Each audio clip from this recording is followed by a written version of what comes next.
भगवान व्यास समस्त लोक भूत भविष्य वर्तमान के रहस्य कर्म उपासना ज्ञान रूप वेद अभ्यास युक्त योग धर्म अर्थ और काम सारे शास्त्र तथा लोक व्यवहार को पूर्ण रूप से जानते हैं। उन्होंने इस ग्रंथ में व्याख्या के साथ संपूर्ण इतिहास और सारी श्रुतियों का तात्पर्य कह दिया है। भगवान व्यास ने इस महान ज्ञान का कहीं विस्तार से और कहीं संक्षेप से वर्णन किया है, क्योंकि विद्वान लोग ज्ञान को भिन्न भिन्न प्रकार से प्रकाशित करते हैं।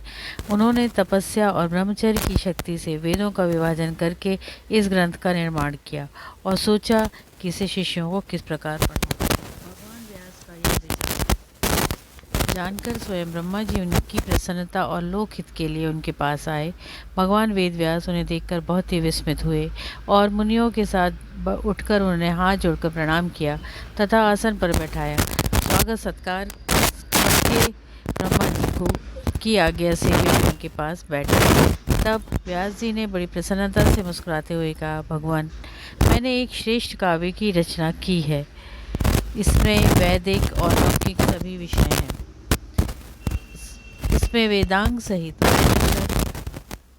वेदों की क्रिया विस्तार इतिहास पुराण भूत भविष्य और वर्तमान के वृत्तांत बुढ़ापा मृत्यु भय व्याधि आदि के भाव अभाव का निर्णय आश्चर्य आश्रम और वर्णों का धर्म पुराणों का सार तपस्या ब्रह्मचर्य पृथ्वी चंद्र सूर्य ग्रह नक्षत्र तारा और युगों का वर्णन उनका परिणाम ऋग्वेद यजुर्वेद सामवेद अथर्ववेद अध्यात्म न्याय शिक्षा चिकित्सा दान पाशुपत धर्म देवता और मनुष्यों की उत्पत्ति पवित्र तीर्थ पवित्र देश नदी पर्वत वन समुद्र पूर्व कल्प दिव्य नगर युद्ध कौशल विविध भाषा विविध जाति लोक व्यवहार और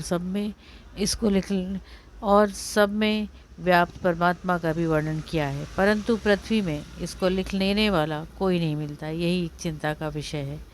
ब्रह्मा जी ने कहा, महर्षि, आप तत्व ज्ञान संपन्न हैं, इसलिए मैं तपस्वी और शेष मुनियों से भी आपको शेष समझता हूँ।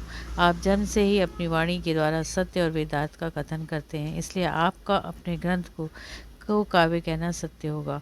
उसकी प्रसिद्धि काव्य के नाम से ही होती है। आपके काव्य से श्रेष्ठ काव्य का निर्माण जगत में कोई नहीं कर सकेगा। आप अपना ग्रंथ लिखने के लिए गणेश जी का स्मरण कीजिए। यह कहकर ब्रह्मा जी तो अपने लोक को चले गए और व्यास जी ने गणेश जी का स्मरण किया। स्मरण करते ही भक्त वांछा कल्पतरु गणेश जी उपस्थित हुए।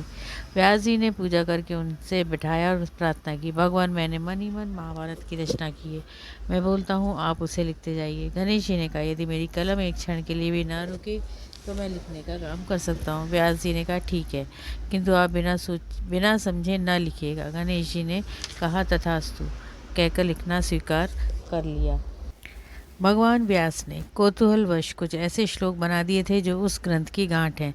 इनके संबंध में उन्होंने प्रतिज्ञापूर्वक कहा, 8,800 श्लोकों का अर्थ मैं जानता हूँ। शुकदेव जानते हैं, संजय जानते हैं या नहीं, इसका कुछ निश्चय नहीं। वे श्लोक अब भी इस ग्रंथ में है, बिना विचार किए उनका अर्थ नहीं खुल सकता। और तो क्या, सर्वज्ञ गणेश जी जब एक क्षण तक उन श्लोकों के अर्थ का विचार करते, उतने में महर्षि व्यास दूसरे बहुत से श्लोकों की रचना कर डालते थे। भगवान व्यास समस्त लोक भूत भविष्य वर्तमान के रहस्य कर्म उपासना ज्ञान रूप वेद